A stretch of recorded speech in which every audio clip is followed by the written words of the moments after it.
देश के अंदर साइबर के जो अपराध है दिन प्रतिदिन बढ़ते जा रहे हैं। हमारे साथ बातचीत में आज जुड़ेंगे डॉक्टर केदार प्रताप जी, जो कि साइबर एक्सपर्ट भी हैं, विशेषज्ञ भी हैं। इन्हीं से जानते हैं कि इसकी रोकथाम कैसे हो सकती है, कैसे इससे बचा जा सकता है। नमस्कार। साइबर सुरक्षा से जुड़े मुद्दों पर हमने आपके माध्यम से और अन्य न्यूज़ चैनल के माध्यम से भी बहुत प्रचार प्रसार किया है। आमजन अब जागरूक होने लगी है, लेकिन फिर भी तकनीकी का सही इस्तेमाल नहीं करने से उन्हें ये नुकसान हो रहा है। उसमें कुछ मुद्दे विशेष मैं आज चर्चा करूंगा कि जैसे सबको पता है कि OTP किसी शेयर नहीं करना चाहिए। अकेला OTP का मतलब क्या है? OTP का मतलब मेन जो माना गया है वो यही है कि आपके नंबर पर आपके फ़ोन में संदेश आते हैं और उन संदेश में कुछ विशेष नंबर होते हैं। वो 4 डिजिट के, 6 डिजिट के, कितने भी हो सकते हैं। अगर उन नंबरों को आप शेयर करते हो तो आपको कहीं ना कहीं जोखिम होता है। या तो आपका फ़ोन हैक हो जाता है या फिर आपको वित्तीय नुकसान होता है। तो ऐसे में आपको जो मैसेज आता है उस मैसेज को किसी के साथ शेयर नहीं करना चाहिए। नहीं, एक बीच में आ जाता है कि आपको 1.5 लाख की लॉटरी निकलेगी, आप इसको क्लिक करें, जहाँ आप इसमें अपना बायोडाटा भरें। तो उसको देखकर कहीं ना कहीं जो व्यक्ति जिसको नॉलेज नहीं होता वो लालच में आ जाता है, उसको क्लिक कर देता है। क्लिक करता है, फिर वो आगे बढ़ता है। आगे बढ़ने के बाद उसका नाम पूछता है, खाता नंबर पूछता है। तो वो सोचता है वास्तव में मेरी लॉटरी निकली है, तो उससे कैसे बचा जाए फिर? इसके लिए ये है कि जब आपके साथ ऐसा फ्रॉड हो जाता है, हम उसके बाद की प्रक्रिया से बात करेंगे, क्योंकि एक बार जब आपके साथ फ्रॉड हो गया तो हम बचे कैसे। उसके लिए भारत सरकार और राजस्थान सरकार ने बहुत अच्छी पहल कर रखी है। उसमें अभी जो नंबर है, हेल्पलाइन नंबर है, 1930 कर दिया गया है। पहले नंबर जो था उसको बदल के बिल्कुल शॉर्ट कर दिया गया है। उसके अलावा बीकानेर IG साहब की तरफ से, SP साहब की तरफ से हर एक ज़िले में साइबर सेल के माध्यम से एक IT सेल साइबर के फ्रॉड के लिए एक स्पेशल टीम गठित की गई है। अगर आप 100 नंबर पे कॉल करते हो तो उसमें भी आप अपनी शिकायत दर्ज करवा सकते हो, और उसी से आप अपनी शिकायत जब एक बार दर्ज हो जाती है तो आपके पैसे आने के चांसेस बढ़ जाएंगे, और वो शिकायत जितना जल्दी कर पाएंगे उतना जल्दी आपको राहत मिलेगी। दूसरा ये होता है कि अगर आपके साथ फ्रॉड हो गया है तो आप तुरंत हेल्पलाइन नंबर को तो कंप्लेन करें, लेकिन इसके साथ आप इंटरनेट का उपयोग न करें। अगर आप फ़ोन में अगर इंटरनेट आप चला के रखते हैं तो कहीं ना कहीं आपका डेटा जो है वो किसी दूसरे के साथ, जो आपके साथ फ्रॉड कर रहा है, वो किसी एप्लीकेशन के माध्यम से कर सकता है, किसी लिंक के माध्यम से कर सकता है। तो ऐसे में अगर इंटरनेट बंद रखेंगे तो वो कनेक्शन उससे हट जाएगा और वो कट जाएगा, तो आप उससे बच सकते हो। कई बार क्या होता है कि पैसे किस्तों में निकलते हैं। व्यक्ति तो जहाँ बैठा है झारखंड में पैसे निकल जाते हैं, और किस्तों में निकलने के बाद उसको पता है, पहली किस्त निकलती है 20,000 मान लो निकाल लिए, तो उसको पता चल जाता है कि पैसे कोई निकाल रहा है। तो फिर उसको बैंक में कैसे रोका जा सकता है? कोई ऐसा भी एक सिस्टम है कि बैंक को कैसे सूचना दे वो? देखो, बैंक के लिए उसमें बैंक में आपको देने के लिए तो आपको आप नहीं दे सकते। जैसे आप गांव में बैठे हैं, आप बैंक में नहीं पहुंच पाते हैं। ऐसे में अगर 1930 पर आप कॉल करोगे तो जो गवर्नमेंट ने जो फ्रॉड रोकने के लिए जो हेल्पलाइन नंबर दे रखा है वो खुद ही उसको ब्लॉक कर देंगे, आपके अकाउंट को ब्लॉक कर देंगे अगर आपने सही सूचना उनको दी है।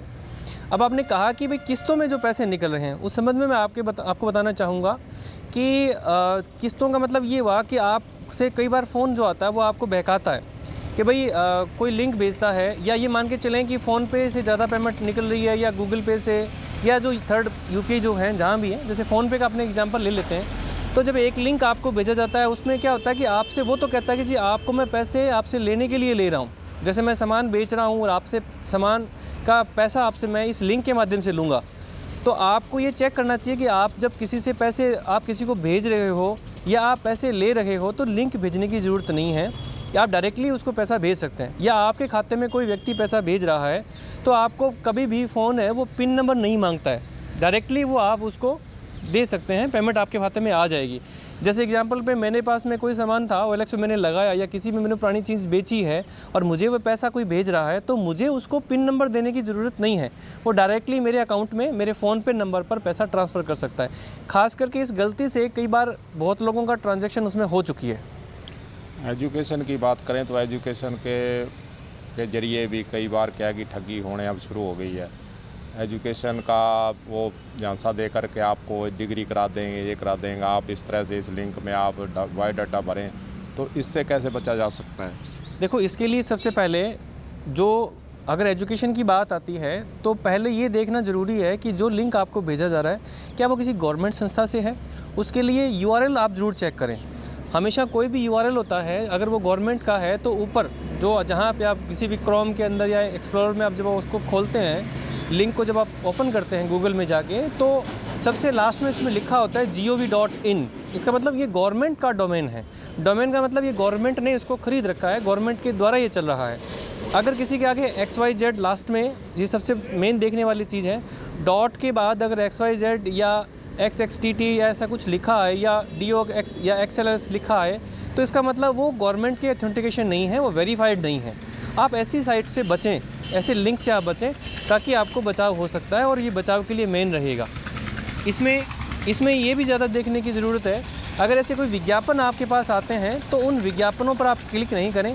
अगर आप लिंक पर क्लिक करते हैं तो आपके साथ, तो आपके कॉन्टैक्ट के साथ जो है वो बैंक के साथ कहीं ना कहीं जुड़ जाएंगे और आपके साथ फ्रॉड हो सकता है। आपने जो 100 नंबर बताया, 1930 नंबर बताया है, तो ये क्या इस पर कोई कोड नंबर लगा के मिलाना पड़ता है, सीधा मिलता है, जहाँ 24 घंटे काम करता है? ये कैसे रहती है इसकी बस? देखो, ये 24 घंटे काम करने वाली हेल्पलाइन सुविधा है और भारत सरकार और राज्य सरकार की पहल है। साइबर फ्रॉड को रोकने के लिए बहुत अच्छा प्रयास कर रही है।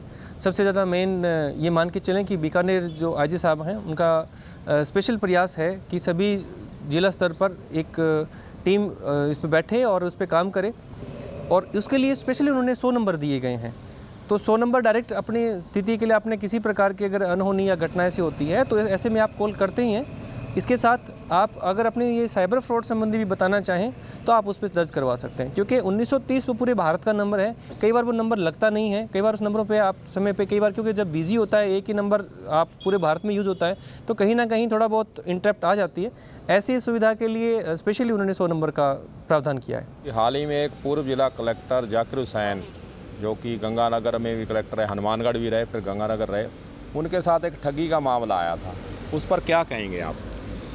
अभी हाल ही में ये अभी अखबारों में भी बहुत चर्चित रहा है, और पूर्व कलेक्टर साहब के साथ एक स्पूफिंग कॉल होती है। उसका मतलब ये होता है कि आपके नंबर को दूसरे के नंबर पे डिस्प्ले करवा के और नाम के सहारे से आप किसी के साथ फ्रॉड कर सकते हो। उसमें बचाव के लिए मैं यही कहना चाहूँगा कि एक तो क्या है कि आप दोबारा कंफर्मेशन पक्का करें। स्पूफिंग कॉल से कई बार आदमी उलझ जाता है। जैसे आप मेरे नाम से, जो मेरा नंबर है, उस नंबर से आपको फ़ोन करेंगे, नंबर मेरा होगा लेकिन आवाज़ किसी और थर्ड पर्सन की होगी। ऐसे ही मैटर के आधार पर गंगानगर और हनुमानगढ़ के पूर्व जो कलेक्टर रहे हैं जाकिर हुसैन साहब, उनके साथ उनके नाम से हुआ था। और ऐसे मामले में हमें सतर्क रहने की ज़रूरत है कि हमें दोबारा कंफर्मेशन करना चाहिए। अगर आप उस नंबर पे दोबारा कॉल करोगे तो स्पूफिंग कॉल पे कॉल नहीं जाएगी। जब भी ऐसा कुछ आपके साथ ऐसी घटना अगर सामने आती है, मेरे तरफ से मैं यही कहना चाहूँगा कि अगर आपके पास किसी का फ़ोन आता है तो अगर ख़ास करके वो पैसे को लेकर है तो स्पेशल आप उस पर दोबारा नंबर पर कॉल करें, एक बार जानकारी वापस हासिल करें और पूर्ण जानकारी लेंगे तो कहीं ना कहीं आप ऐसे फ्रॉड से बच पाएंगे। एक सुरेश दांची नाम का एक ठग है, बहुत महा ठग है, उसके बहुत से केस दर्ज हुए हैं। वो आवाज़ बदल करके जो है फ़ोन करता है और अपने को महसूस ही नहीं होता, लगता ये है कि असली आदमी करता है। इसको रोकने के लिए कोई तरीका है? देखो, उसमें ये वो मान के चलें, कहीं ना कहीं जो स्पूफिंग कॉल होती है ना, उसमें जो आवाज़ बदलने वाली प्रक्रिया वो नहीं है। एक्चुअल में क्या था, वो स्पूफिंग कॉल थी। स्पूफिंग का मतलब ये होता है कभी आपके नंबर को यूज़ कर लिया, कभी मेरे नंबर को यूज़ कर लिया। प्रतिष्ठित व्यक्ति का नंबर कहीं ना कहीं डिक्शनरी में, डायरेक्टरी में कहीं ना कहीं होता ही है उसका नंबर। वहाँ से नंबर उठा के और वो नंबरों लोगों को फ़ोन करके एक दूसरे को ऐसे बेवकूफ़ बनाने का काम जो कर रहा था, वो कहीं ना कहीं ठगी तो है। लेकिन उसमें मैंने जो आपसे भी निवेदन किया था कि आप उसमें उस व्यक्ति से दोबारा कन्फर्मेशन करें। दोबारा जब कॉल करेंगे तो स्पूफिंग कॉल काम नहीं करेगी। स्पूफिंग कॉल से सिर्फ मैं आपको कर सकता हूं, लेकिन जब आप मेरे को वापस उसी नंबर पे कॉल करोगे तो वो ठग वाले के पास नहीं जाएगा, वो ओरिजिनल व्यक्ति के पास जाएगा। यही मेन बचाव का उपचार है। तो इनका यही कहना है कि आपके पास अगर पैसे लेने के लिए कॉल आती है, किसी परिस्थिति बन जाती है, तो आप पहले उस व्यक्ति से कंफर्म करें। और मैं तो यही कहूँगा कि उसके रिश्तेदार से भी आप पूछ सकते हो भी, कोई मान लो बीमारी का बहाना लगाकर कोई ना कोई ऐसे ठग जो है तरीका निकालते हैं, प्रभावित करते हैं व्यक्ति को, कि वो, क्योंकि मानव स्वभाव है, व्यक्ति जो है प्रभावित हो जाता है, जल्दी हेल्प करने के लिए सोच पड़ता है। तो आप उसके रिश्तेदार से पूछ सकते हैं कोई बीमार है कि नहीं। इस प्रकार अपने ठगी से बच सकते हैं। तो ये थे हमारे साथ एक्सपर्ट थे जो कि साइबर क्राइम में लंबे समय से काम कर रहे हैं। इन्होंने बहुत ही महत्वपूर्ण जानकारी दी है। इस वीडियो को आप पूरा देखें, हम तो यही निवेदन करेंगे, और इसको आगे भी शेयर करें ताकि जिन व्यक्तियों के साथ फ्रॉड हो रहा है वो सतर्क हो जाएं। इस वीडियो को देखकर वो जानकारी पूरी ले लें। अगर मान लो फ्रॉड हो भी जाता है तो उसकी कहाँ कंप्लेंट करनी है, कैसे उससे बचना है, पूरी जानकारी इस वीडियो के अंदर हम दे रहे हैं। फिर हम दोबारा फिर ऐसा ही वीडियो लेकर आएंगे और आगे आपको जो फ्रॉड देश के अंदर दिन प्रतिदिन अलग अलग तरीक़ों से होने शुरू हो चुके हैं, उससे बचने के लिए हम आपको फिर दोबारा जुड़ने का प्रयास फिर करेंगे, फिर आपको जानकारी देंगे। कैमरामैन चेतन प्रकाश के साथ गुरदेव सिंह सैनी की कलम न्यूज़ के लिए खास रिपोर्ट।